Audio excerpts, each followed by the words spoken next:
आपण लहान असताना काही स्वप्न बघतो.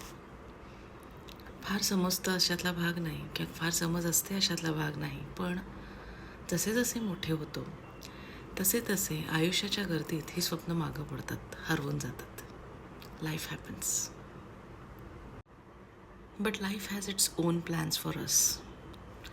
आपण जसे जसे पुढे जातो तसे तसे आपल्याला वेगळे वेगळे अनुभव येतात.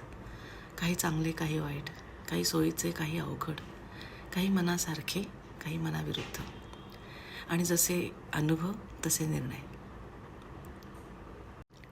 आणि हे असे निर्णय घेता घेता आयुष्य पुढं चालत असतं. आणि आपल्याला आपल्या स्वतःसाठी काय करायचं होतं ते कधी कधी राहून गेलेलं असतं, विसरून गेलेलं असतं, ते राहूनच जातं. मात्र आयुष्यात पुन्हा एकदा असा टप्पा नक्की येतो की जेव्हा तुम्ही तुमची तीच स्वप्न, काही नवीन स्वप्न तेवढ्याच जोमाने, त्याच आशेने पुन्हा बघू शकता. आणि यावेळी मात्र आपल्याला ही आपली स्वप्न घट्ट पकडून ठेवावी लागतात. त्यांना वाऱ्यावर सोडून द्यायची चूक परत करून उपयोग नसतो. आधी आपल्याकडे समज नसते, पण आता आपल्याकडे समज असते. त्यामुळे आपली स्वप्न पूर्ण करणं, स्वप्न बघणं आणि आपली स्वप्न पूर्ण करणं ही आपली स्वतःची जबाबदारी.